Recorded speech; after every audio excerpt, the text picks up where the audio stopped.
Hola, buenos días. Muchísimas gracias por acompañarnos, por amanecer con nosotros en esta nueva entrega del matutino Su Mundo de este viernes 20 de octubre del año 2023. Aquí estamos, como siempre, quien les habla, José Tomás Paulino, Lorena Alcántara, Lorena Erasme. Oye, te cambié los apellidos. Lorena Erasme y Marino Alcántara para acompañarlos en este recorrido informativo. Así es, muy buenos días a ese público que está en sintonía con té y café en mano. Buenos días, José Tomás. Buenos días, Marino Erasme. De broma.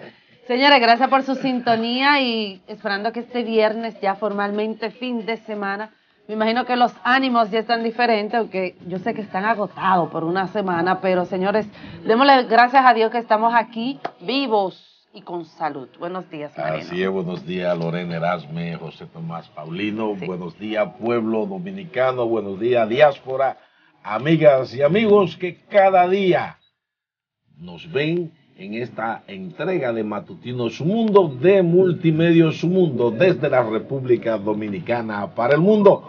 Somos televisión global, somos televisión comprometida con la comunidad, y no olviden seguirnos en los canales 101, en el 1101 HD de Claro, el canal 81 de Altiz, canal 10 y 20 de Telecable Dominicano, 46 de Win Telecom, canal 647 del Fire TV de Stick, y en más de 70 sistemas de cable en las provincias del país. Para los Estados Unidos, nuestra diáspora, todo el continente americano, en el satélite UTEL y en todas las plataformas digitales disponibles. Y ustedes, que son los mejores, empiezan el día con el mejor matutino Su Mundo de Multimedio Su Mundo.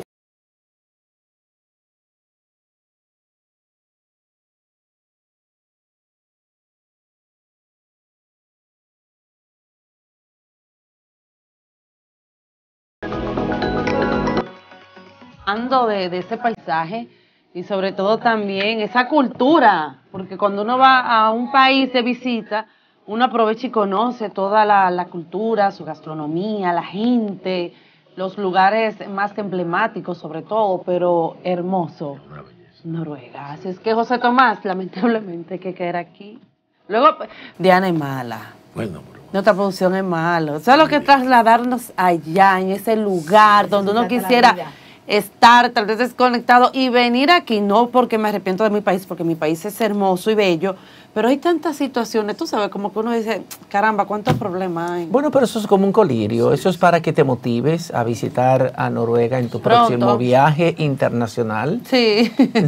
José Tomás, ¿qué tenemos en el plano nacional? Bueno, en el plano nacional, amanecemos hoy con que Donald Guerrero ha obtenido dos triunfos, dos victorias importantes en el proceso judicial que sigue en su contra el Ministerio Público. Saben que Donald Guerrero, exministro de Hacienda de la República Dominicana, es parte de la investigación que lleva a cabo el Ministerio Público denominada Operación Calamar, acusado de formar parte de este entramado mafioso que habría estafado al Estado Dominicano con más de 19 mil millones de pesos, una cifra astronómica, a través de la venta o del pago de terrenos que habrían sido o que fueron declarados de utilidad pública por el Estado Dominicano, y a través de supuestos pagos fraudulentos, violentando los procesos normativos, los procesos que establece la Ley de Compras y Contrataciones Públicas y demás leyes, controles de la administración pública en la República Dominicana, pues habrían defraudado al Estado con unos 19 mil millones de pesos. El primer triunfo lo logró en la segunda sala de la Corte de en la segunda sala penal de la Corte de Apelación del Distrito Nacional, que dispuso su libertad condicional bajo fianza.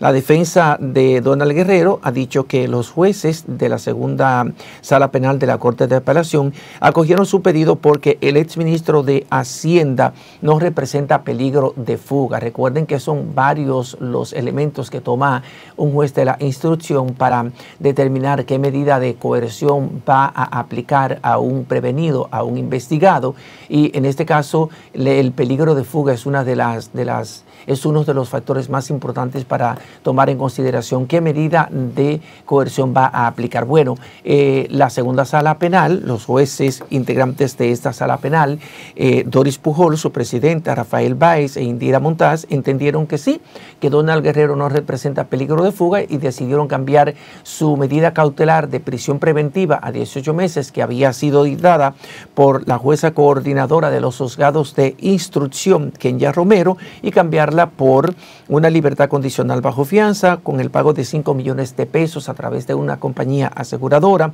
impedimento de salida del país y presentación periódica. Esto como una manera de garantizar que Donald Guerrero va a estar presente durante todo el proceso.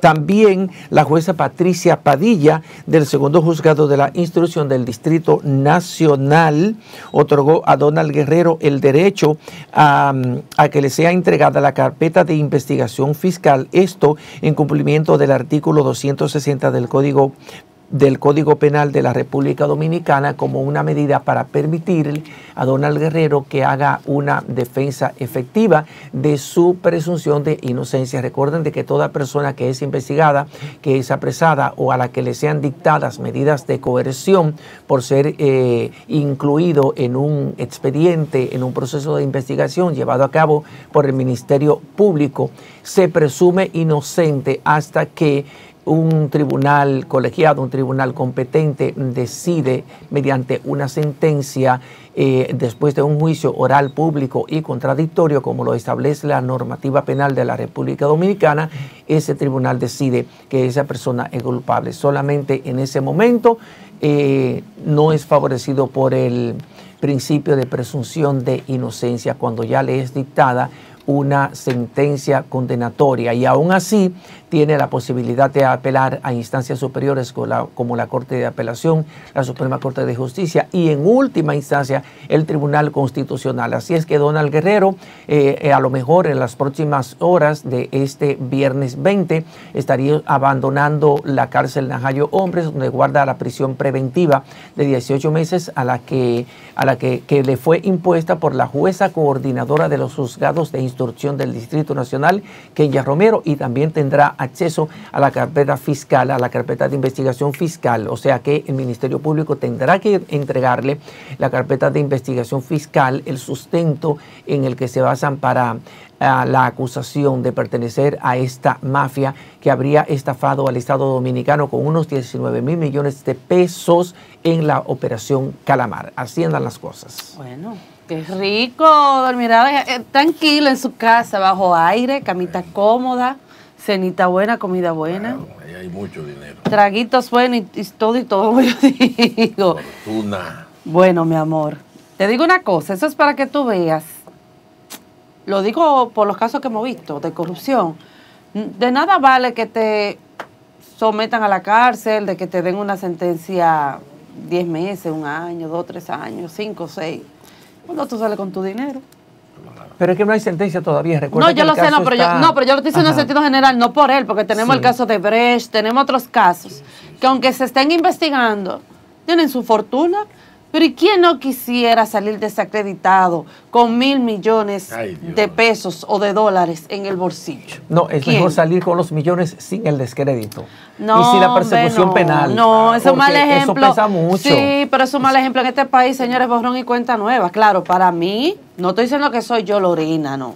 Porque en mi caso la moral está por encima de todo y mi integridad. O sea, eso no cabe duda. Ahora, para estas personas, y lo digo en sentido general, no señalando a nadie en particular, no se le importa a ellos salir desacreditados de un proceso porque total, tienen su dinero allí y como en este país muchos tienen mala memoria, para ellos son. Pero es que, Marino, ellos, tú puedes estar seguro que ellos estaban muy conscientes de que no iban a ser juzgados, porque en la República Dominicana no teníamos una persecución de la corrupción fuerte lo suficientemente sólida. No, y no tenemos código penal. No tenemos código penal que pueda enfrentar todo eso, las medidas, el tema de las condenas por tipificación de casos, o sea que es lamentable. Miren, por otra parte, algo que preocupa fue ayer la disputa entre 2 bandas de estudiantes, porque yo no sé si decirle banda de delincuentes o banda de estudiantes, de 2 liceos diferentes.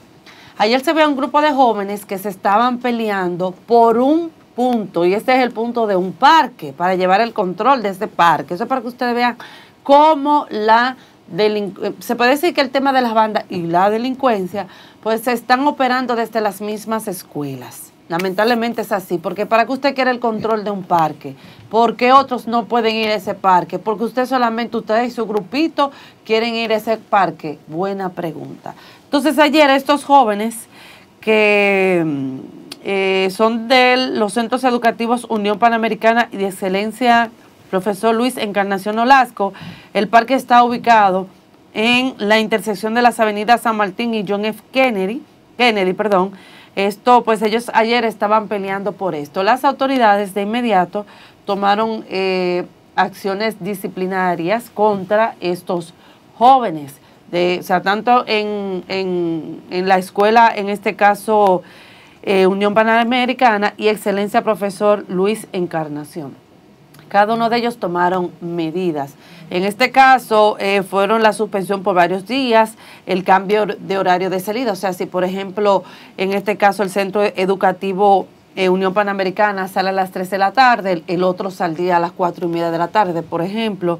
También solicitud de patrullaje policial y concluida la docencia en este caso, y darle seguimiento psicoafectivo desde el Departamento de Orientación y Psicología del Ministerio de Educación. Señores, lo que está pasando aquí con relación a los casos de los estudiantes, sobre todo en los centros educativos, es como que todo está manga por hombro.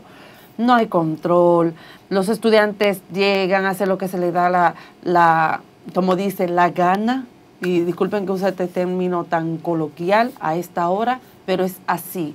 No hay un control desde las escuelas. Uno ve cómo ellos llegan con cuchillo, con otro tipo de armas, agreden incluso de afuera hacia adentro a los estudiantes, como pasó con un joven cuando le cortaron la mano. Gracias a Dios que una joven que salió de primer auxilio, otra compañera, pues pudo socorrerlo. O sea, estamos viendo todos estos casos y lamentablemente cada vez es peor. No hay una intervención real, Hay profesores que están preparados, hay otros que no, hay otros que incluso le temen a los mismos estudiantes. Y uno se pregunta, ese es el reflejo de lo que está pasando ahora socialmente con esos jóvenes que están o viven en las diferentes barriadas en el país. Entonces, hay que ponerle ojo a esto. Hay que ponerle ojo a lo que está pasando en las escuelas, un 4% que no se aplica, que se coge para muchas otras cosas, como lo estamos viendo desde el Ministerio de Educación, no por esta gestión tan solo, sino por los demás. Yo no sé qué tiene el Ministerio de Educación, que los ministros cuando van allí inmediatamente quieren gobernar este país. ¿A qué me refiero?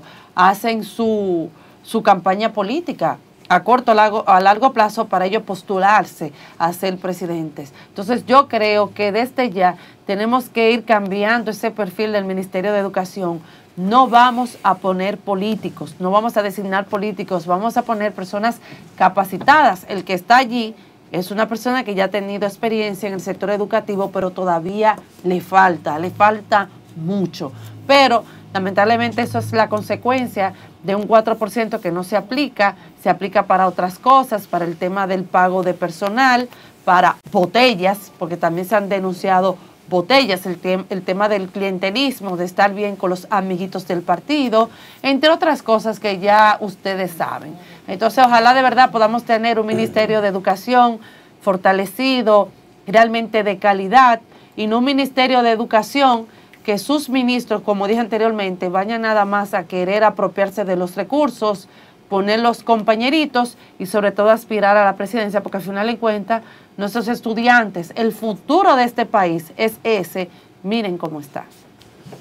Así es, muchas cosas que ver, Lorena, José Tomás.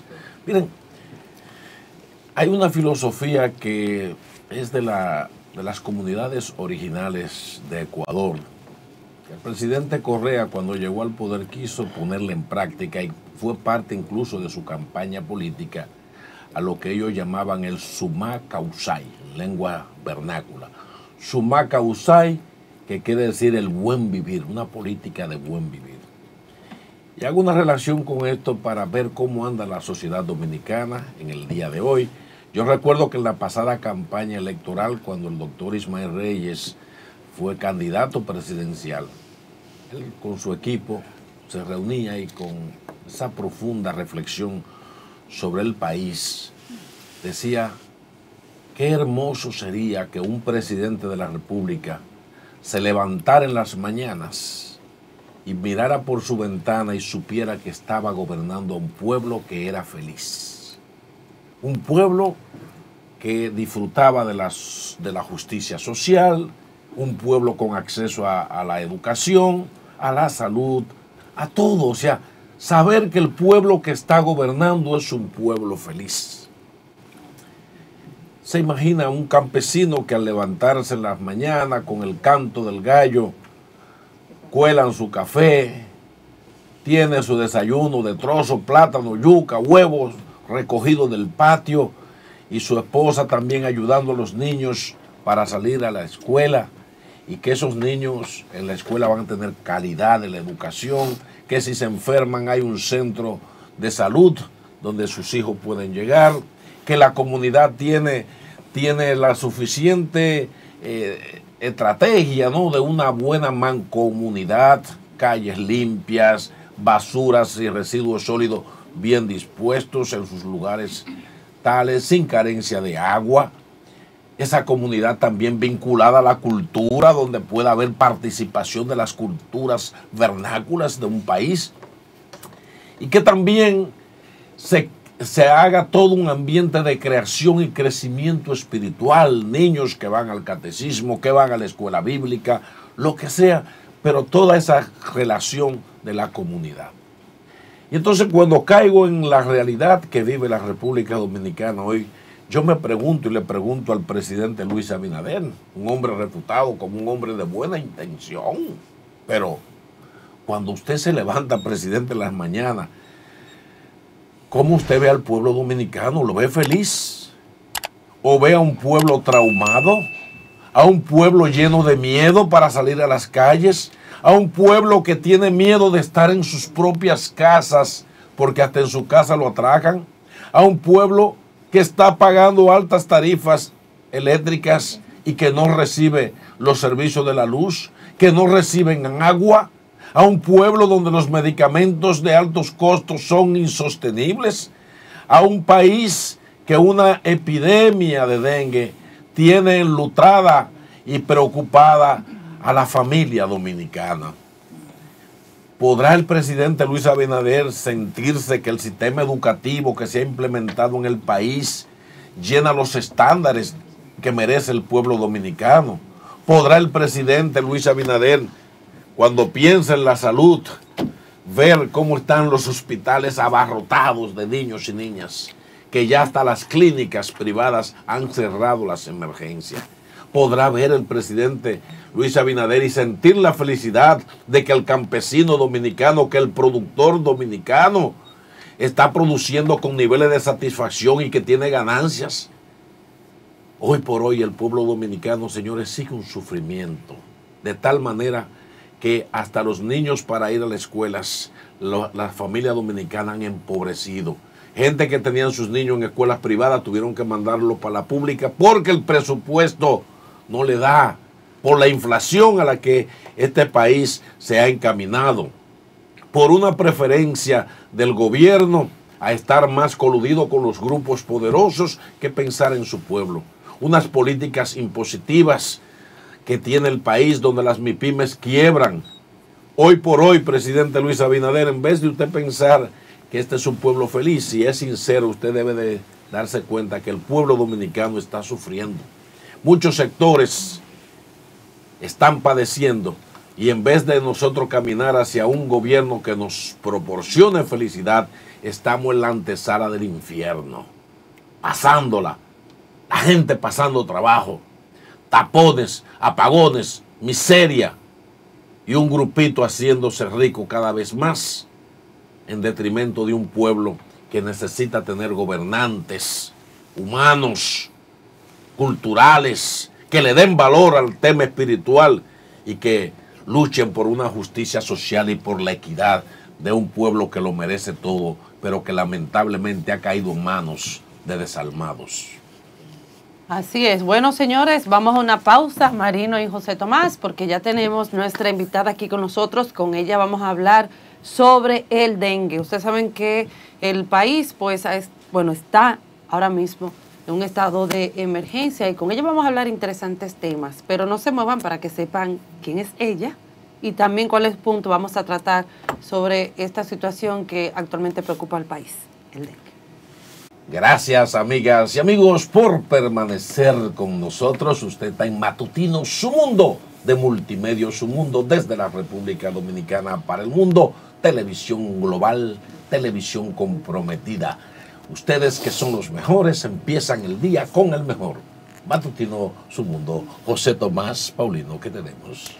Hoy tenemos la agradable visita de la doctora Luz Herrera. Ella es pediatra, pasada presidente de la Sociedad Dominicana de Pediatría, y con ella vamos a hablar aquí en este espacio del tema del dengue, de otros tipos de virus, de enfermedades que afectan mayoritariamente a los niños, adolescentes y jóvenes, y también del tema de las vacunas. ¿Qué tanto podemos esperar de una vacuna para el dengue? ¿Lorena? Así es. Bienvenida, doctora, a este Matutino Su Mundo. Un placer tenerla aquí en este viernes. Muchas gracias, el placer es mío.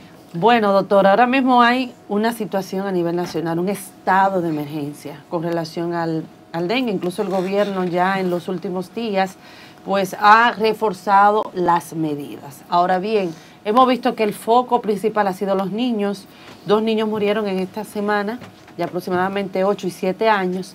Y ya una niña la semana pasada incluso cayó en cuidados intensivos con muerte cerebral inicialmente. Háblanos un poquito qué es lo que está pasando actualmente con el dengue y sobre todo esta población infantil que se está viendo muy afectada. Mira, dice un adagio que guerra avisada no mata soldado. Y lamentablemente las autoridades de salud permitieron que llegáramos hasta aquí, porque el dengue es una enfermedad endémica en el país y que cada cierto tiempo hace unos picos que se elevan el número de casos.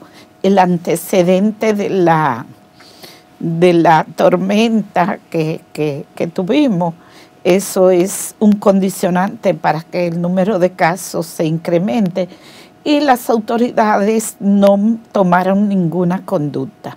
Pero dice un adagio que más vale tarde que nunca.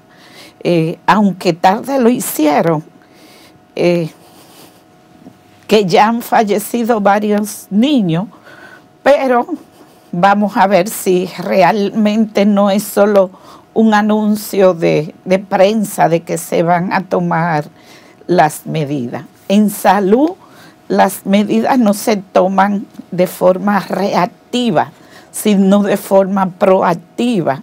Y lo que yo he visto en esta situación, que las medidas tomadas han sido reactivas por la denuncia de diferentes instituciones. Lamentablemente, la población más afectada es la población pediátrica, el futuro de nuestro país, que son los más afectados. Y otra cosa es también las informaciones que han querido un poco como,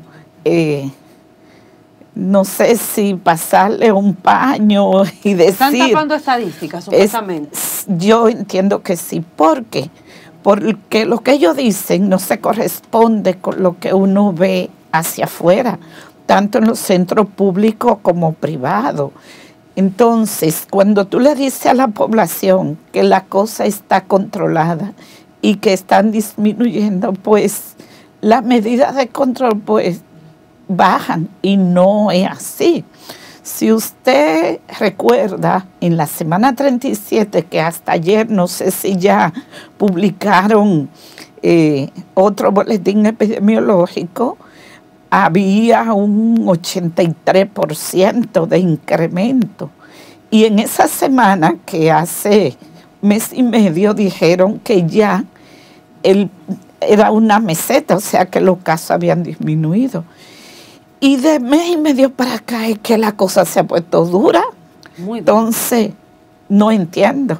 Y eso es un elemento para tú decir, ven acá, porque están bajando, pero se están muriendo. Otra cosa, las cifras que dan no se corresponden con la realidad. ¿Por qué? Porque ellos están dando las cifras de los pacientes auditados solamente, que den las cifras de todo lo que están en la lista de espera por auditar.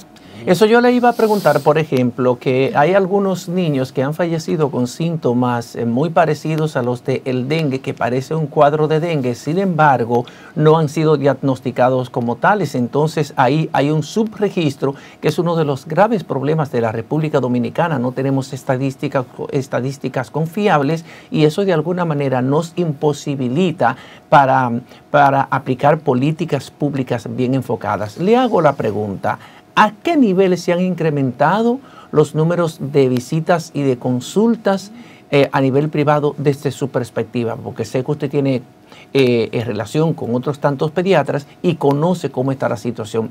¿Hasta qué punto se han incrementado las consultas por un cuadro febril muy típico del dengue? Yo creo que el incremento de la consulta, dicen las estadísticas, que un 28%.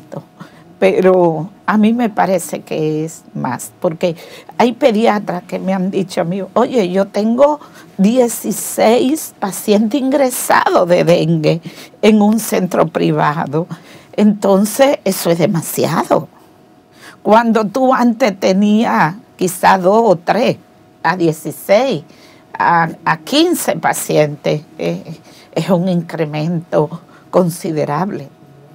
Doctora, dicen que en derecho que justicia tardía es justicia negada. Frente al tema que estamos hablando, un gran descuido de las autoridades, etcétera, y que hoy el país está pagando la irresponsabilidad de estas autoridades. Eso tiene que ver. Ahora bien, se está hablando como un paño tibio, yo entiendo, no, que la vacuna que hay para dengue, ¿qué tan efectiva puede ser? ¿Es una alternativa sobre todo para la niñez? ¿Cuáles son las cosas buenas y quiénes quedarían excluidos de la misma? Mire, el tema de la vacuna está bien. La OMS autorizó una vacuna que para ser administrada a niños mayores de 5 años, que supuestamente tiene un 80% de efectividad. Pero le voy a decir algo, no hacemos nada con tener la vacuna si no tomamos las medidas preventivas, porque el hecho de que se le ponga la vacuna no quiere decir que el paciente no le pueda dar dengue, pero otra cosa, hay una población muy vulnerable, que son los niños menores de 5 años, que hasta ahora la vacuna no se le administra a esa población etaria. Les reitero, no hacemos nada con hacer el show que muchas veces hacen con la vacuna, si no se toman las medidas preventivas de la eliminación de los criaderos. Doctor, y es que no se crea inmunidad cuando se tiene dengue, a diferencia de otras enfermedades que la gente una vez la tuvo, ya queda con cierta inmunidad. En el caso del dengue, ¿qué es lo que pasa? ¿Es que puede repetir? Lo que pasa es que hay 4 serotipos de dengue. Crea inmunidad con el serotipo que te dio. Si te dio el 1, pues tú creas inmunidad al 1, pero está el 2, el 3 y el 4. Entonces esa es la situación. Doctora, por ejemplo, durante esta semana nosotros tuvimos una entrevista vía telefónica con el presidente del Colegio Médico Dominicano. Él nos explicó que nosotros hemos vivido con el dengue durante los últimos 30 años. Entonces yo me pregunto, si ya tenemos 30 años, ¿verdad?, viviendo este tema con el dengue, que ya sabemos que para esta fecha siempre hay dengue, ¿qué ha pasado históricamente, tanto en las pasadas y esta gestión, que no dan, como dice de manera coloquial, pie con bola con esta situación? Porque a medida que pasan los años se supone, ¿verdad?, que debemos de reforzar lo que es el tema de la prevención, ver menos casos, pero ahora, por ejemplo, esto nos ha tomado a nosotros con la mano en la cabeza, y las autoridades de salud pública nos dicen qué es lo que hacen. Es lo que decía al inicio, es que en salud las medidas no se toman de forma reactiva, sino proactiva. No entiendo si se espera que cada cierto tiempo haya un incremento en el número de casos, que somos un país tropical, que el día más claro llueve y que esto incrementa la posibilidad de que hayan brotes, se queden así como de forma contemplativa, mirando qué pasa, qué pasó, entonces peor aún, tratando de ocultar la realidad, porque integra a la población, integra las organizaciones de base comunitaria, todas las instituciones, las academias, las Fuerzas Armadas, todo el mundo, si tú lo llamas, se integran a eliminar los focos que puedan producir dengue. Entonces le ha faltado, yo entiendo, esa parte a las autoridades de salud. Y lo peor aún, tratando de presentarle a la población un panorama de que todo está bien. Entonces eso es peor aún, porque se baja la guardia, hay descuido y los casos entonces se incrementan. Doctora, por ejemplo, como pediatra, en Robert y Cabral, que ya que van todos los casos a nivel nacional de niños de escasos recursos, de madres que duran todo el día con su niño esperando una cama, esperando que les reciban. Incluso ayer me dieron la información que los hospitales aquí están tan llenos de casos de dengue, que incluso los médicos les dicen que mediquen a los hijos o a la persona que llevan con el perfil de esta enfermedad, que lo mediquen en su casa, porque no hay espacio para ellos. Mira, yo no puedo hablar no, te les digo, por el hospital. No es verdad que el médico le dice que lo mediquen en su casa. No estoy hablando de Robert y Cabral, sino a nivel general sí, de los hospitales. ¿Sabe cómo un médico ayer? El médico no le dice que lo medique en su casa. Al contrario, que el paciente con fiebre o con signos de alarma de dengue, que vayan al establecimiento de salud.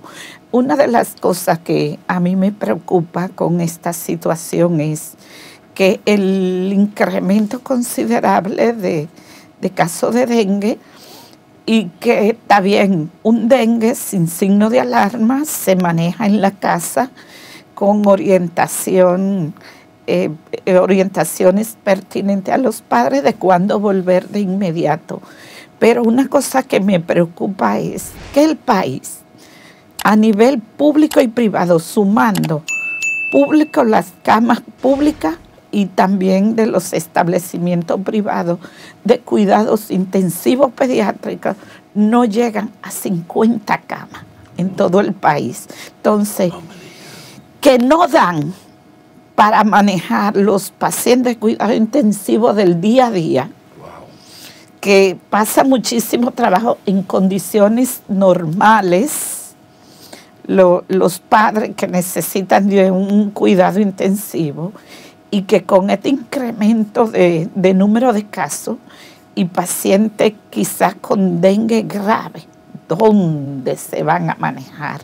No se le va a garantizar una calidad de atención. Menos de 50 camas cuenta el país, contando público y privado, de cuidado intensivo pediátrico. Eso sí. Y atención pediátrica es hasta los 18 años. ¿Ah, sí? Sí, nosotros como pediatras atendemos hasta los 18 años inclusive. Entonces, el número de población de esa edad es como 35 o 37%. Calculen cuántas camas por cada 1000 habitantes de cuidado intensivo cuenta el país, de cuidado intensivo pediátrico. Que ese es un detalle que nadie lo ha tocado, no, primera vez que y lo que es doctora. una realidad que la tenemos ahí. Estamos conversando con la doctora Luz Herrera. Ella es médico pediatra, pasada presidenta de la Sociedad Dominicana de Pediatría. Doctora, cuando nos encontramos en la casa con un niño que tiene un cuadro febril, que tiene dolor abdominal, que tiene malestar general, la mayoría de los padres tiende a medicarlo, a automedicarlo en la casa. Le dan de todo, le dan acetaminofén, le dan Winazol, le dan antifebriles. ¿Qué cuidado hay que tener con esto? Porque si es un cuadro de dengue, al administrarle medicamentos en las casas sin una prescripción médica, podemos estar agravando el cuadro del dengue en el que se encuentra ese niño. ¿Qué tanto cuidado hay que tener y qué sería lo más recomendable darle como primera medida en la casa? Mira, la automedicación en ninguna situación de salud se debe hacer, y mucho menos en la población infantil. Un niño con fiebre, acetaminofén solamente, nada de otro tipo de medicamento como a veces usan, que ibuprofén, que diclofenac, los AINES, no se deben utilizar. Darle su acetaminofén, hidratarlo con sales de hidratación oral, inmediatamente ir al establecimiento de salud, aunque solamente sea fiebre, que no tenga, por ejemplo, vómito, dolor abdominal, que son de los signos de alarma. Solo con fiebre, ir al establecimiento de salud, porque muchas veces comienzan a darle remedio casero que también pueden desencadenar otro tipo de complicaciones. Doctora, ¿cuál es la secuela que pudiera dejar en un paciente, sobre todo en los niños, el haber padecido dengue y salir, digamos, de la patología? Bien, pero al final hay algún tipo de secuela. Mira, depende de la complicación que el niño pudiera hacer, pero en condiciones normales no deja ninguna secuela, tratándolo de forma oportuna y adecuada, como debería ser. Tú sabes también el trauma de esos días ingresados, la situación emocional que pueda producir, y también a nivel de salud, porque puede tener complicaciones. Ya. Doctora, vemos que la plaqueta parece que es lo primero que afecta a los niños.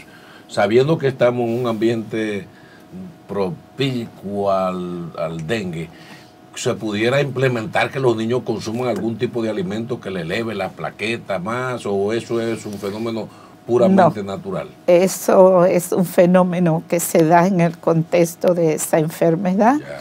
Nada para prevenir que bajen la plaqueta. Y en el hemograma, por ejemplo, no solamente bajan la plaqueta, bajan los leucocitos, los glóbulos blancos, y se incrementa el hematócrito. O sea que eso hay que manejarlo según dicen los protocolos, que no se puede inventar ni de que dar medicamentos para prevenir que eso suceda. Los morrones y la guayaba, que ya están de moda. Lorena se bebe su jugo de morrones y guayaba. Eso hay que ver si es mito o realidad. A mí me lo daban cuando. Pero por ejemplo, en el caso de la niña de 13 años fue así, el bajón de plaquetas, supuestamente, según leí, ¿verdad? La información fue lo que llevó a que ella tuviera una muerte cerebral. No necesariamente, porque hay niños que le bajan la plaqueta al suelo, como dicen, y no necesariamente presentan sangrado.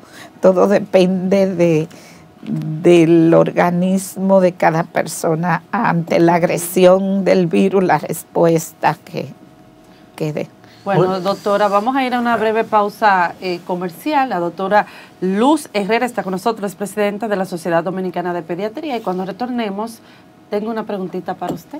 Así que vamos a la pausa. Que bajen los morrones, que en estos tiempos La guayaba. No se encarecen ahora con toda esta demanda. Vamos a la Quédese con pausa. nosotros. Morrones con qué que le... Gracias por seguir con nosotros en este Matutino Su Mundo. Hoy tenemos como invitada a la pediatra Luz Herrera, expresidenta de la Sociedad Dominicana de Pediatría. Con ella hemos hablado pues con relación al tema del dengue, lo que es la prevención, el perfil de un niño que tenga esta enfermedad y actualmente cómo las autoridades están manejando esta crisis. Doctora, yo dejé una pregunta en el aire anteriormente, no tan en el aire, pero sí le dije que tenía una inquietud y me gustaría saber su opinión sobre las muertes neonatales, que hemos tenido un crecimiento, sobre todo quedó mostrado con relación a los niños que aparecieron en el cementerio Cristo Salvador en Santo Domingo Este, expuestos allí. Y uno dice, caramba, ¿qué es lo que está pasando? Que de manera inhumana llevan unos cadáveres de unos niños de manera indigna, ¿no? En una funda negra, miren, entierren esos cadáveres. ¿Qué es lo que está pasando? Eso quisiera yo saber. Eso es penoso, penoso. Desgarrador, ¿verdad? Claro, porque lo llevan, lo tiran ahí como pollito y son vidas. Pero una pregunta que yo me hago y que le hago a las autoridades, 6 recién nacidos, entre ellos habían, creo que 2 prematuros, pero 6 recién nacidos que fallecieron. ¿Qué buscaban? ¿Cómo llegaron esos 6 recién nacidos a este establecimiento de salud? Aparte de que no se cumplieron los protocolos para... porque se le tiran la culpa a uno, al otro, y la soga lamentablemente se rompe por lo más débil. 6 niños que fallecieron en un hospital de segundo nivel, en la capital. Habíannos referido de Boca Chica, que es un hospital de segundo nivel también. Yo me pregunto, este hospital de segundo nivel, no lo conozco, ¿tiene unidad de cuidado intensivo en neonatal para atender a estos niños? Porque se supone que un hospital de segundo nivel no está en capacidad y no debería tener unidades de cuidado intensivo en un segundo nivel, una unidad de cuidado intermedio. Y muchas veces le ponen el letrero de unidad de cuidado intensivo, tienen 3 incubadoras, 2 cunas y un ventilador que quizá ni funciona, y lo que apenas hacen hemograma, y no tienen todos los medios para atender de manera digna ese niño. Ese niño, entonces, no lo conozco, pero me sorprende y yo entiendo que no hay una organización en las redes de servicio. O sea, que eso se ha visto anteriormente, posiblemente, que niños los llevan así, en esa forma, ni siquiera, por ejemplo, le compran una cajita. Como y para que hay un protocolo para... No hay porque también no se sabe de qué murieron esos niños. O sea, no hay un acta de defunción. Y eso deja mucho que decir. Eso deja mucho ¿verdad? que decir porque fallecieron ahí. Y si no fallecieron ahí, hay un protocolo que el INACID debe certificar la causa de muerte. Doctora, lamentable la situación. Y jurídicamente en los hospitales, ¿qué tan común es en aborto un neonato que muere? ¿Qué tan común es que a ese niño lo abandonen los familiares, a ese recién nacido que murió? Y si una vez nace, o aunque sea un aborto, entra en el sistema de registro de defunción.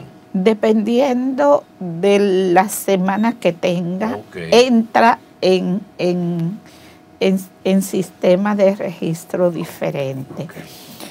Y muchas veces no es que la familia abandona el cadáver, no es verdad, no lo abandona.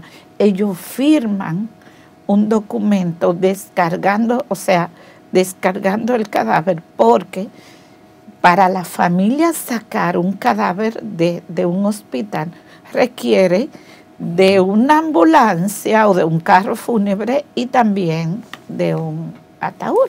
Aunque sea una cosita. Aunque sea de un día de nacido. Mira qué importante. Tiene para la familia ese protocolo, y si son de escasos recursos, eso tiene un costo que quizás no está al alcance de la familia. Entonces mi pregunta es, para la familia tiene un protocolo muy riguroso para sacar el cadáver, pero para el hospital tíralo ahí. Al como grillo. nada. Tíralo, entregárselo al grillo.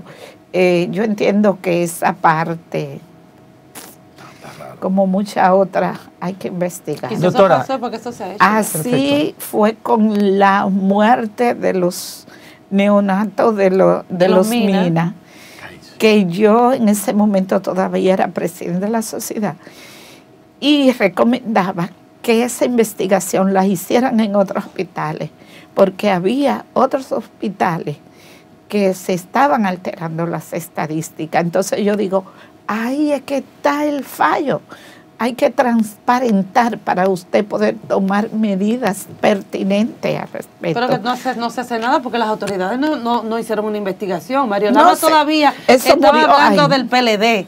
Escuche bien, se había cumplido casi ya 3 años de esta gestión y Mario Lama había dicho de que eso es culpa del PLD. O sea, no, es lo que yo le decía. La bacteria, exactamente, de la pasada gestión. Yo le decía en ese momento a Mario Lama que si eso era un problema de herencia o de gerencia. Ay, ¿Y qué le dijo? ¿Qué le dijo? No respondió. Imagínate. Yo en los programas, que fueron varios programas realizados a nivel nacional con el tema de los 6 cadáveres de neonatos que fueron abandonados en el Hospital Cristo Salvador, el encargado de esa área del Hospital Materno Infantil San Lorenzo de los Mina y otros de otros hospitales que participaron en una mesa para debatir el tema, dijeron que sí hay un protocolo establecido, que los hospitales tienen un protocolo que le dice qué hacer con un pacientito, con un neonato que falleció, cómo levantar un acta de defunción, cómo cruzar estos datos, esas informaciones con el Instituto Nacional de Ciencias Forenses para que certifique la muerte. Y que lo que pasó fue que no fue cumplido ese protocolo. Por ejemplo, no debe ser la funeraria sola la que tenga la responsabilidad del depósito final de esos cadáveres. Debe estar el hospital hasta el final, hasta ir al cementerio y certificar que esos cadáveres fueron sepultados de la manera adecuada. Pero también el rector de la salud, que es el ministerio, debe garantizar y debe supervisar que esos protocolos se cumplan. Entonces, ahí toda la cadena de mando fallaron.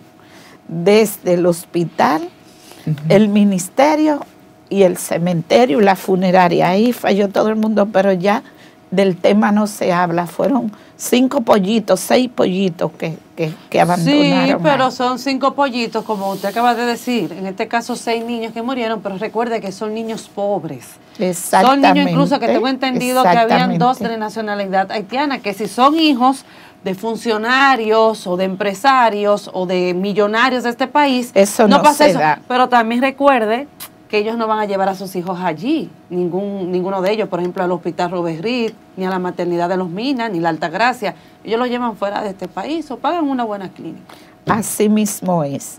Como digo yo, así lamentablemente la inequidad en salud en nuestro país con relación, por ejemplo, a las vacunas.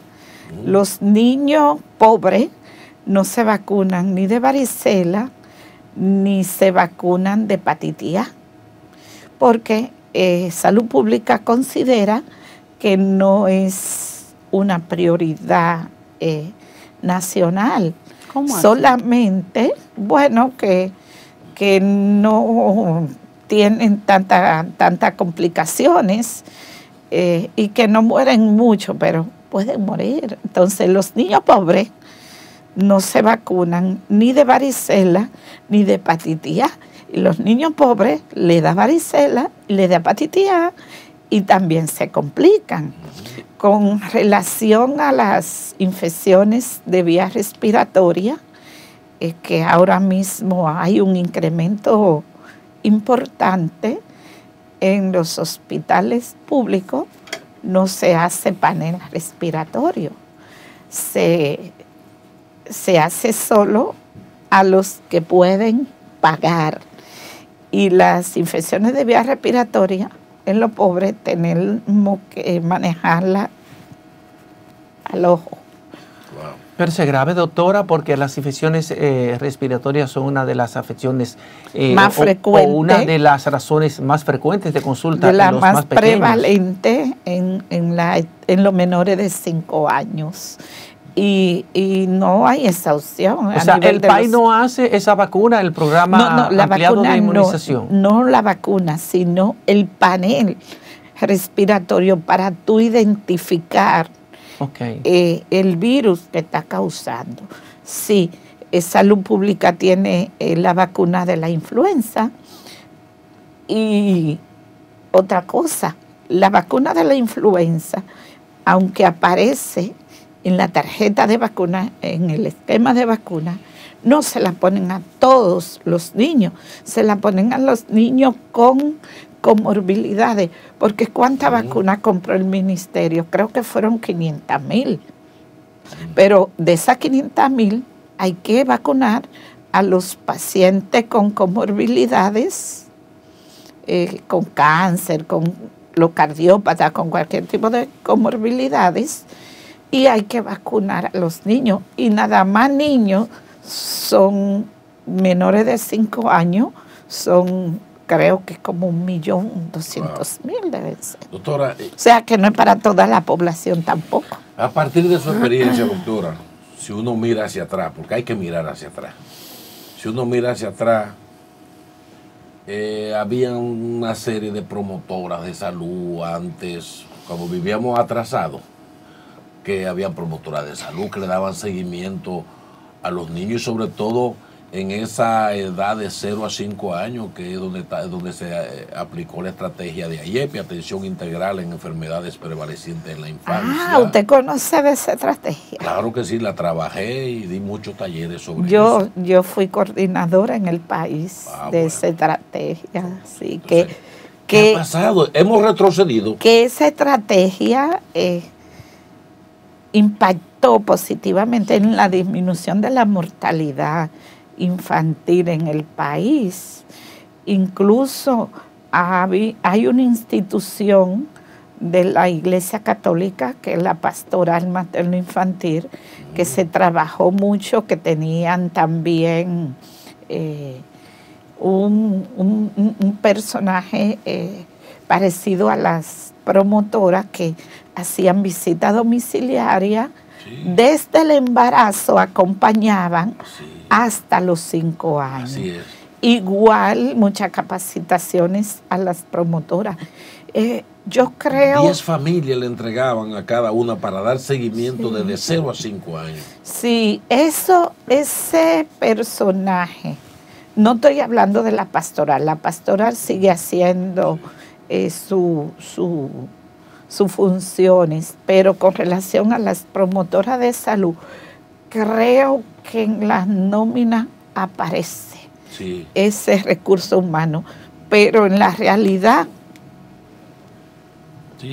no sé si estarán haciendo el trabajo, porque uno está en contacto con las familias y las cosas y no veo que hay mucha educación en salud a nivel comunitario. O sea, está muy débil. Hemos retrocedido, doctor. En ese sentido yo entiendo. Y el régimen de consecuencias, ¿no recuerda usted que en una gestión pasada murieron unos niños y eso le costó el cargo al ministro de Salud? En Robert Reed fue, yo creo. Sí, 14. Sí. 14 Entonces, y luego a 2 ministros de salud, porque posteriormente el caso de los niños de Barahona también a la doctora Guzmán le pero ahora ya eso ya no se usa, ahora todo es subsanable, doctor. Pero mire, con esta misma situación del dengue, que la reacción ha sido muy tarde. ¿Y qué pasa? Nada. Doctora, antes de finalizar, me gustaría que nos hablara un poco también de su experiencia, por ejemplo, en el tema de las consultas. Cuando usted recibe a estos niños de escasos recursos, ¿cómo es el cuadro? Porque, o sea, me refiero tal vez a nivel de alimentación, de vacunas, o sea, ¿cómo es? Y disculpe tal vez la pregunta, pero uno quisiera ver como la realidad que realmente tienen estos niños, donde el Estado no les garantiza prácticamente nada. Entonces, por eso quiero como saber, para que también el público vea las necesidades de nuestros niños, que no es tan solo esos niños de clase media, sino que hay unos niños de clase baja que necesitan el respaldo más fuerte del Estado. Con relación a la educación en salud, no se está haciendo nada. Tú ves que, por ejemplo, la lactancia materna, que es fundamental, es la zapata de la vida de ese niño. Primero, disminuye la mortalidad infantil en un 13% y no hay que invertir nada más el simple hecho de lactar el niño disminuye la mortalidad infantil.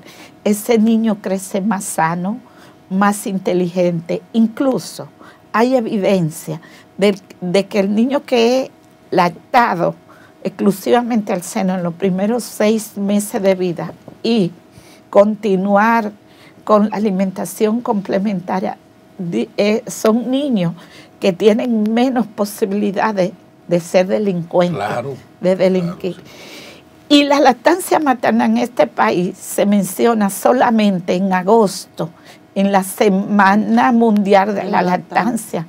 No se invierte para capacitar, para orientar a las madres sobre los beneficios y la importancia de la lactancia.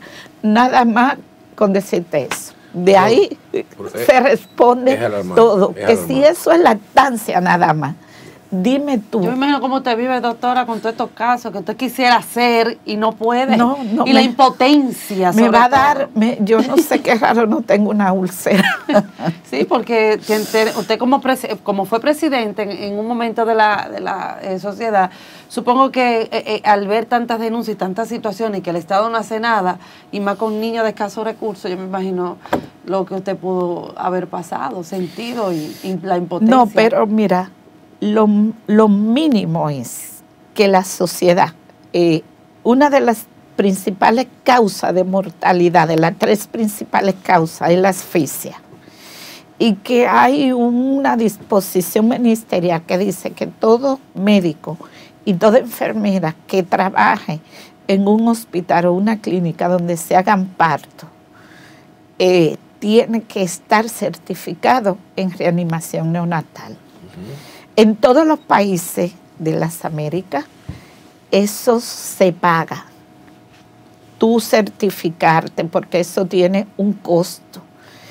La sociedad consiguió una institución privada que nos patrocinaba eso y nosotros al Estado le estábamos ofreciendo esos cursos, se continúan ofreciendo para certificar a los pediatras como una manera de contribuir a la disminución de la mortalidad.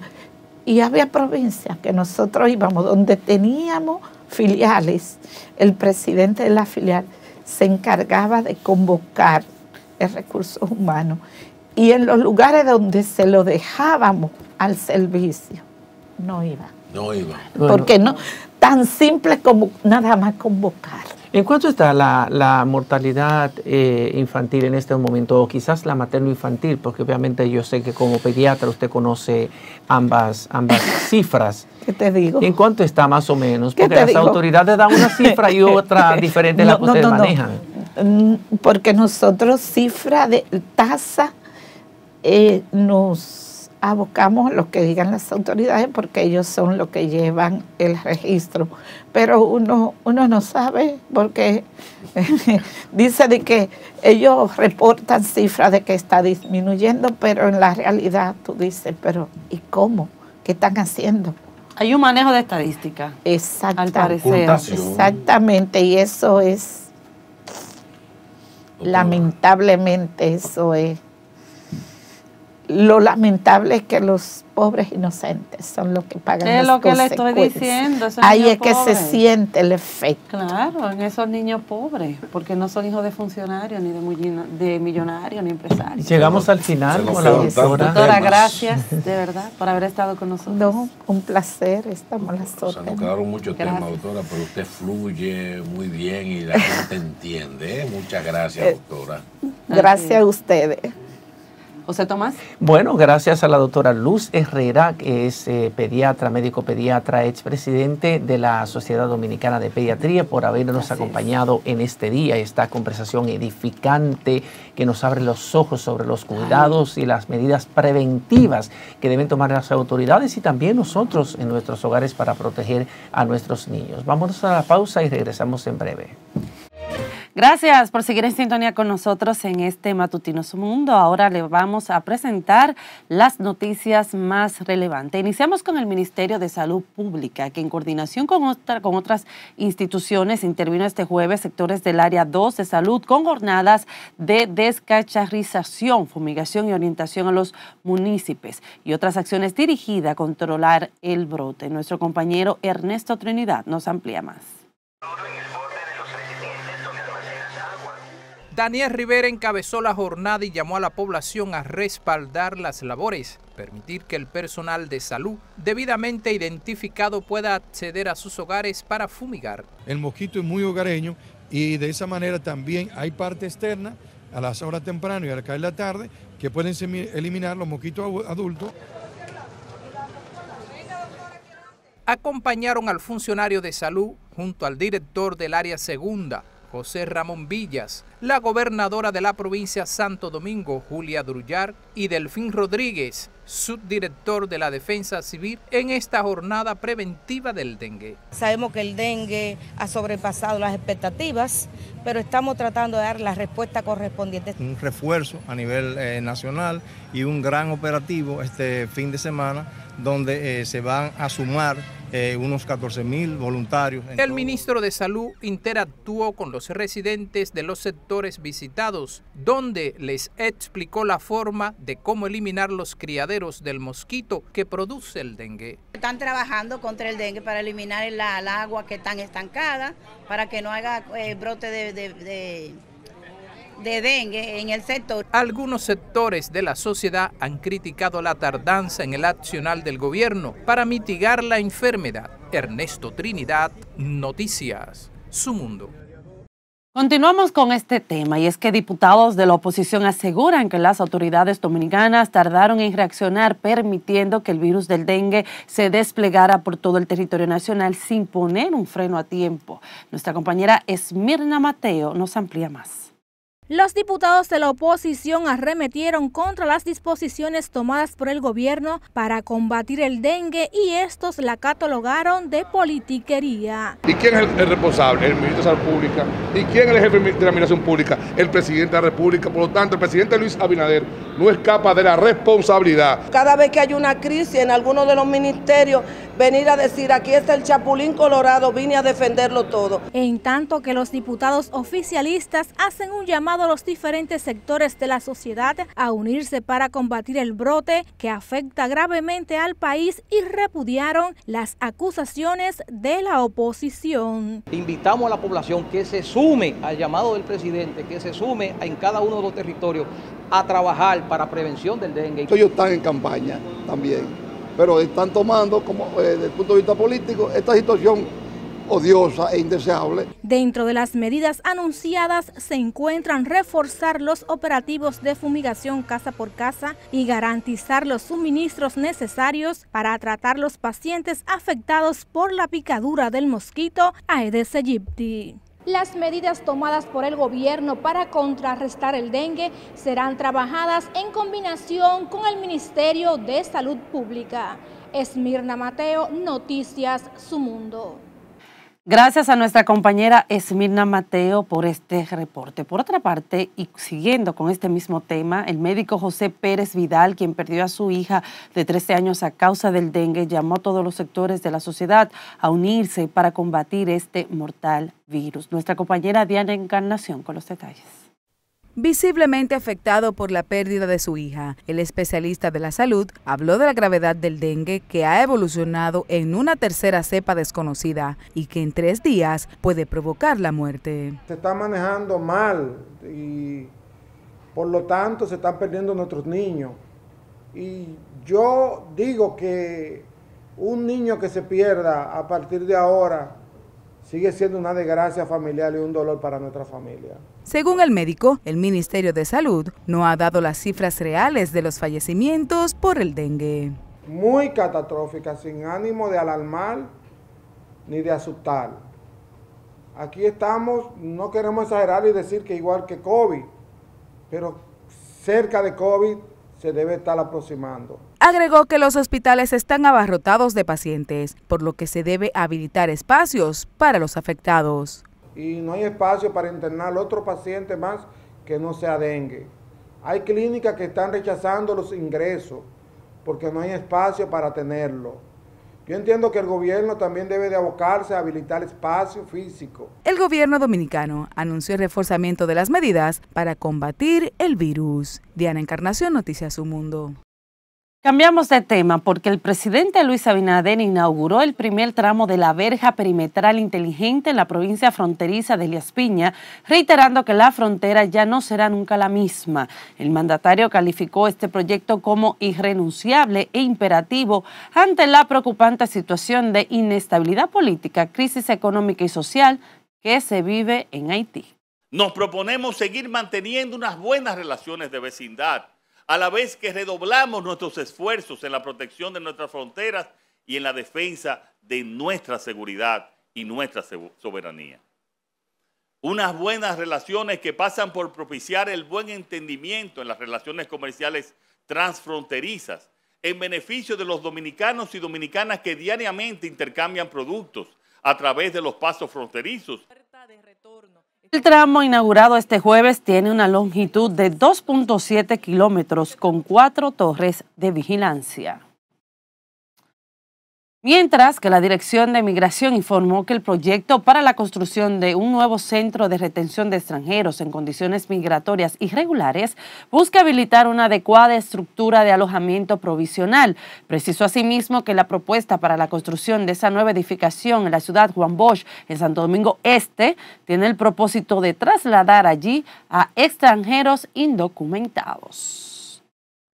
Y el Ministerio de Relaciones Exteriores, en coordinación con la Embajada Dominicana en Israel, completó las gestiones para evacuar de Israel a todos los dominicanos que hasta el momento habían solicitado asistencia para salir de esa nación que declaró estado de guerra a partir de los ataques terroristas perpetrados por Hamas. Otros 17 dominicanos que también se encontraban varados en Israel, quienes mantenían comunicación constante con la delegación diplomática dominicana y con el viceministro de Asuntos Consulares y Migratorios, salieron de ese país por sus propios medios. Con esto suman 27 los dominicanos que han salido de esa nación. Hasta aquí nuestro segmento con las noticias más relevantes. Vamos a una breve pausa comercial y cuando retornemos seguimos con más contenido. Bueno, señores, son las 8:38 de la mañana y seguimos en este matutino Su Mundo y les invitamos a disfrutar de una de las ciudades más emblemáticas en Italia. Los turistas que visitan esta preciosa ciudad quedan impresionados, sobre todo por el maravilloso puente de Rialto. Esto es en Venecia, el más antiguo y grande que cruza el Gran Canal en la ciudad y lo más romántico. Es un puente muy famoso y fue construido entre los años 1588 y 1591 con piedra por el motivo de reemplazar el primer puente flotante de madera en aquel entonces, además de ser considerado como el más importante para los habitantes desde el punto de vista comercial y marítimo. Señores, qué hermosura, una obra maestra de la arquitectura veneciana. Disfrútenla a través de esta cámara especial, esta cámara itinerante que nos da la oportunidad de compartir estas imágenes hermosas en tiempo real con todos ustedes, los amables televidentes de este Su Matutino Su Mundo. Así es. Marino José Tomás, seguimos con más informaciones. Cuéntame qué tenemos. Muchas cositas más que seguir comentando. Siguen los líos en el PRM con las candidaturas que creían que iban a pasar, pero que no pasaron. Muchos de los políticos, de los aspirantes, dicen que ahí estuvo el dedo de sectores internos interesados. Recuerden que el PRM, a diferencia de los otros partidos, es el único partido del sistema que está lleno de tendencias. La tendencia de Luis Abinader, presidente, la tendencia de Hipólito Mejía, de papá, que es el líder real que tiene mayoría en el PRM. Por otro lado están los grupos de las bases que lo representa Guido Gómez Mazara y también Alburquerque. O sea, hay unas divisiones internas y se ha sabido de candidatos que aparentemente pasaron el tema de las encuestas, José Tomás y Lorena, pero que esas cartas no se abrieron, esos sobres no se abrieron frente a todos los candidatos, que hubiese sido una manera democrática. Y se ha demostrado que el tema de las encuestas para elegir candidatos, la Junta tendrá que ver qué hace, porque no es un tema, no es científico, porque se hace una encuesta hoy en un sector y quizá mañana los resultados serían otros, y parece ser que lo mejor es las primarias, porque en las primarias es el método más democrático que habría. Por otro lado, haría un comentarito breve sobre el presidente que dentro de toda esta situación del país está alabando y presentando como un gran logro el pedazo de verja perimetral que se ha hecho. Como ustedes ven, es una verja normal, la puede tener cualquier escuela, cualquier casa de familia. No sería una verja para impedir el cruce de los inmigrantes y la trata humana que hay, porque ya hemos visto, ahí aunque ustedes ven que tienen hierro parado, pero esa es la pantalla, ¿no? Cuando usted sigue más adelante, ya la verja lo que usa es alambre de ese que usan las escuelas, alambre de gallina, como dice la gente. Pero fíjense cómo en su política de distracción al país, de seguir mintiéndole al país, presentan el pedazo que está ahí en Dajabón, donde ahí sí tiene hierros. Pero la continuidad de eso es una verja sencilla y simple, donde esos rollos de alambre terminarán parando de aquel lado de Haití o lo usarán la gente para pequeñas granjas de pollos en ambas partes del país. Eso se llama una inversión sin pensar y que al final parece ser que la hicieron para darle los beneficios al grupo de contratistas que ganó esa obra de grado a grado. De manera que de que una verja inteligente es una burla al país. El presidente, mientras el país está ahora mismo padeciendo una epidemia nacional de dengue, donde hasta los hospitales y las clínicas ya han parado la emergencia, la han cerrado. Se nos reportaba ayer desde Santiago y otros pueblos, provincias, donde las emergencias de clínicas ya cerradas, que no caben más niños y niñas infectados por el dengue. Entonces distraen con esta atención para seguir esa política de engaño al país. Que si una vacuna, no. Admitan que se equivocaron, se distrajeron, porque se distraen en la parte de la política de la reelección en vez de estar dándole los servicios preventivos al país. Y hoy por hoy tenemos muchas familias enlutadas, muchas madres llorando, sufriendo, trasnochándose con sus niños infectados por el dengue, porque ustedes de manera irresponsable, de espalda al pueblo, enfragados todos en una millonada gastando para que el país tenga una percepción diferente de ustedes, pagando medios, pagando interactivos para que llamen a la radio para decir, ay, presidente, nosotros estamos bien en el país. Hasta para eso están pagando una millonada. Pero este país no es tonto, presidente. Este país sabe que ustedes son un grupo de asaltantes del poder, que llegaron al poder para negociar y no le importa un pepino el destino del pueblo dominicano. Así es. José Tomás. Cuando tú hablas, por ejemplo, del descontento que hay en las bases del Partido Revolucionario Moderno con los resultados de las encuestas, todos los contendientes a las candidaturas de elección popular del Partido Revolucionario Moderno, el partido en el poder, sabían de manera anticipada cuáles eran las empresas encuestadoras que iban a realizar estos sondeos, estos estudios de campo. Y hay que decir que estas 3 empresas fueron la Gallup de República Dominicana, el Centro Económico del Cibao y la firma Ipsos. Y los dirigentes que hoy reclaman y denuncian supuestas alteraciones en los resultados de esas encuestas le daban todo el crédito del mundo, le han dado todo el crédito del mundo a los resultados de esas encuestas que colocan al presidente Luis Abinader muy por encima de los demás posibles candidatos presidenciales para las elecciones venideras, y que también le dan un elevado nivel de favorabilidad, un elevado nivel de aprobación de alrededor de un 60% a la gestión del presidente Luis Abinader. O sea que lo que está pasando en el PRM son pataleos, son los pataleos propios del perdedor, y ellos no tienen otra cosa más que aceptar los resultados de esas encuestas o hacer lo que ya están haciendo muchos que han presentado impugnaciones ante el Tribunal Superior Electoral, que es la instancia facultada con calidad para conocer de estos recursos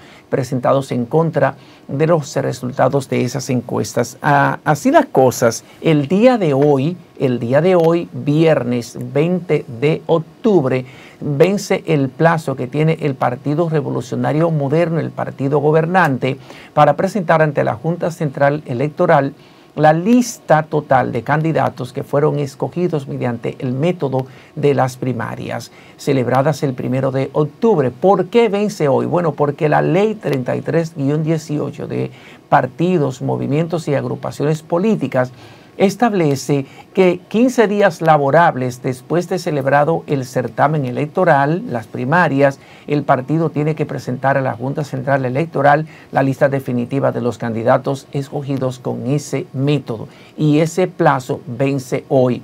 Otros plazos perentorios también vencerán el día 29 de este mes, y así, de esa manera, la Junta se va acercando cada vez más a cerrar este cronograma electoral para las elecciones municipales del 18 de febrero, las elecciones del nivel presidencial y congresual pautadas para el 19 de mayo. Hay una segunda vuelta electoral en el caso del nivel presidencial, en caso de que sea necesario, que deberá ser celebrada entonces el último domingo de junio para concluir con el proceso electoral. Y mañana también vence un plazo importante, que es el plazo para el registro de nuevos votantes en el padrón electoral para las elecciones municipales. Es un plazo que está establecido por la ley orgánica del régimen electoral, la ley 2023, y ya ese plazo vence mañana, sábado 21 a las 7 de la noche. También vence el plazo para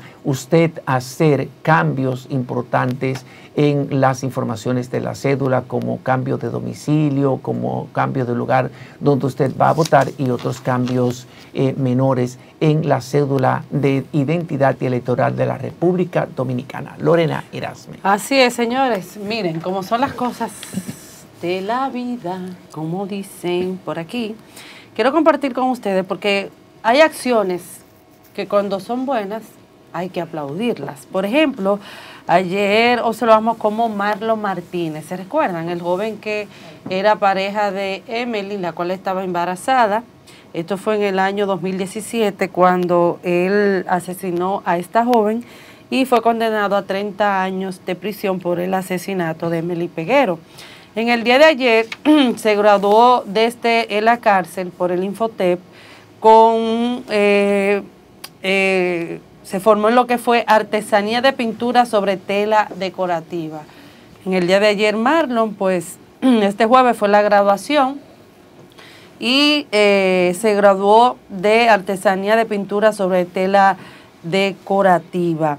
Él recibió su certificado en el día de ayer, insisto, por el Instituto Nacional de Formación Técnico Profesional, Infotep, y es bueno cuando uno ve esta acción. Esto ocurrió, ustedes saben que él está detenido en el Centro de Corrección y Rehabilitación de la Isleta, esto es en Moca, Espaillat, y junto a otros 3.322 privados de libertad recluidos en distintos centros, pues se graduaron allí. Y la verdad es bueno cuando uno ve este tipo de acciones, porque el Infotep, su director, yo quiero felicitarlo porque está haciendo una labor a nivel nacional, dándole la oportunidad a los jóvenes para que puedan cursar y tener estos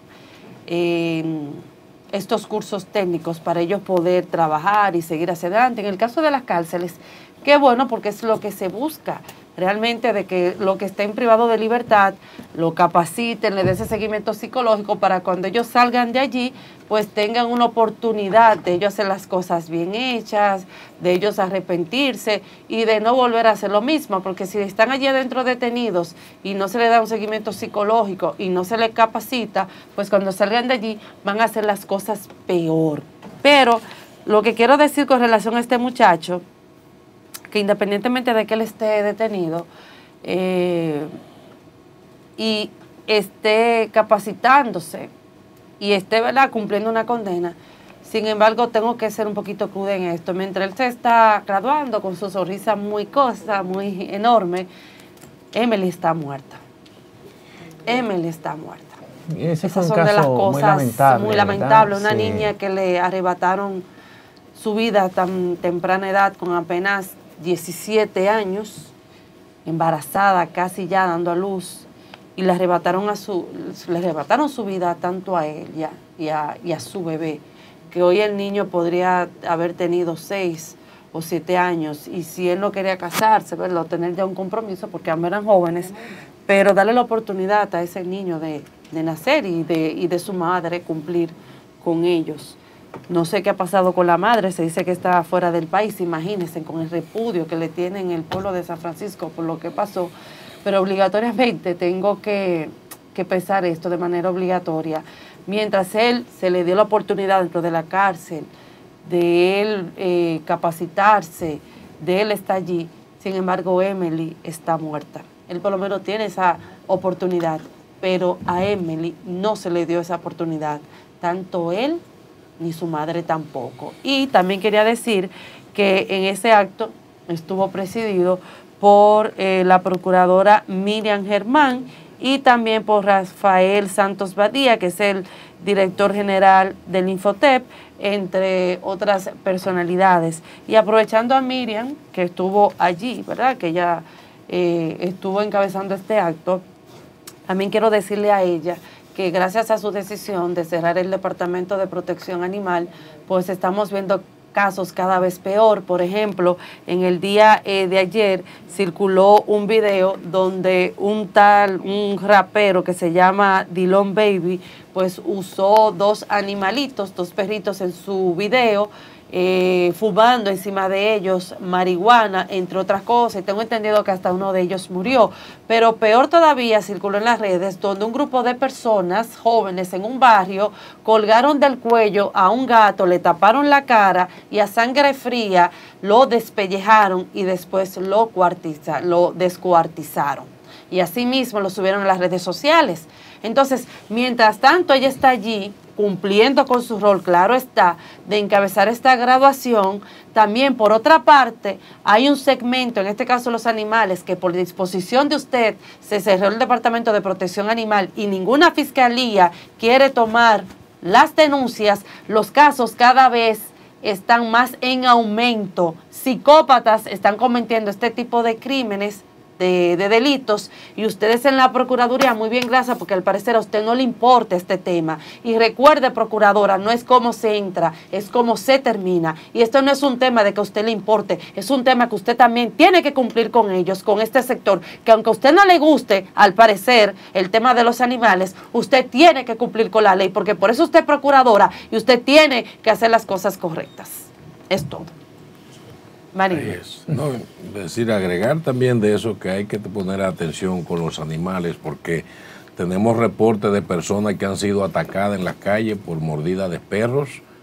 Ahí Karina Moramera reportó que en la calle iba caminando por la calle y una banda de perros la atacó y la mordió, y ahora está en tratamiento en los Alcarrizos poniéndole las vacunas que supone. O sea, la ciudad tiene que ver cómo ayuda a tener, digamos, guarderías para estos animales, porque cuando andan sueltos en la vida defendiéndose como pueden que también. la atacaron a ella, ¿cómo Sí, fue eso? la mordieron, sí, en una pierna y a otras personas más. Pero ellos iban caminando y ellos le cayeron No atrás. tengo los detalles, iban caminando por no, la calle. No, y pero fue, no por defenderlo, porque son ellos o sea, un fue ciudadano. atacada, sí, fue y si atacada. fue atacada, hay que ver qué pasó allí, porque un animal cuando tú le pases por el frente no te va a atacar de la noche a la mañana. No lo creo así, solamente.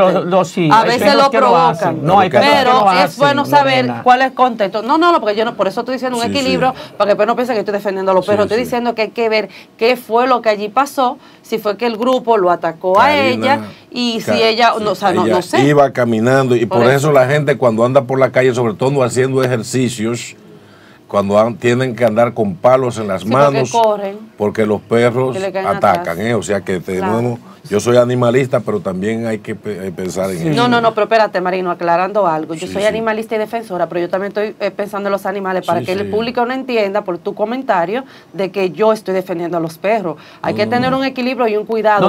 Tú defiendes a los perros. Permiso.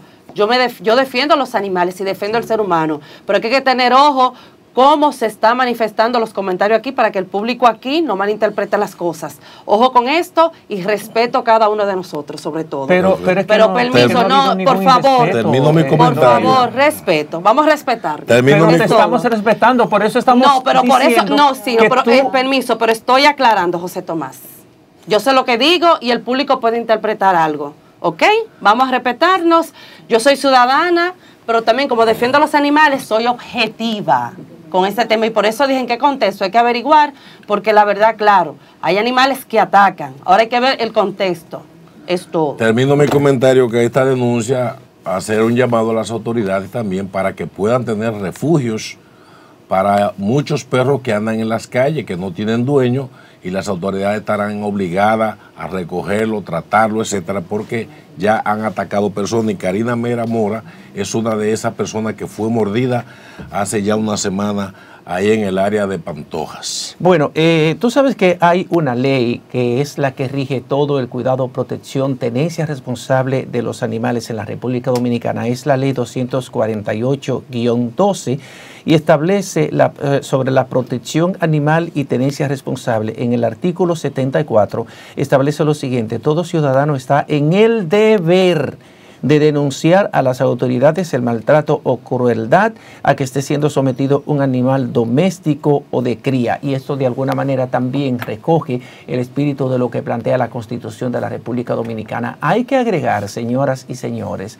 que una persona que sea capaz de cometer un acto de barbarie contra un animal indefenso, como lo que planteaba Lorena ahorita, de que cogieron un gato vivo, le quitaron la piel y lo descuartizaron, yo supongo que era para comérselo, porque hay que saber que aquí en la República Dominicana hay muchas personas que comen carne de gato de manera consuetudinaria. Inclusive he tenido conocimiento de personas que han enfrentado a otras porque tienen la sospecha, las dudas de que un gato que se le ha perdido ha sido consumido por ese grupo de personas que se dedican a comerse los gatos y comen también otros animales que no son los tradicionalmente establecidos fijados, adecuados para la alimentación. Yo pienso que lo más importante es que seamos responsables, que cuando usted decide tener un animal, está tomando una decisión personal y debe hacerlo con responsabilidad y debe hacerlo con respeto. Usted debe salvaguardar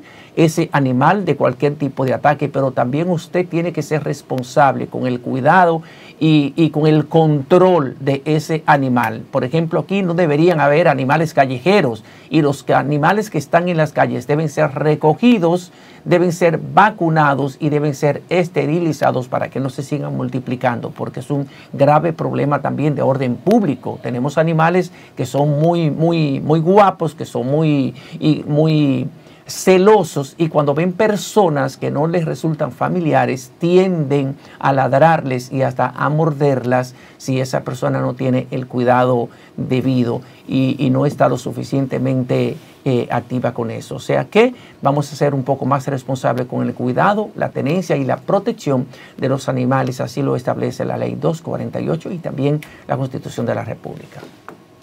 Bueno, señores, hemos llegado al final del programa de hoy. Gracias por su sintonía y será hasta el lunes en otra entrega de este Matutino Sumundo. Hasta entonces. Sigan como Feliz fin de semana para todos ustedes. Su Mundo TV.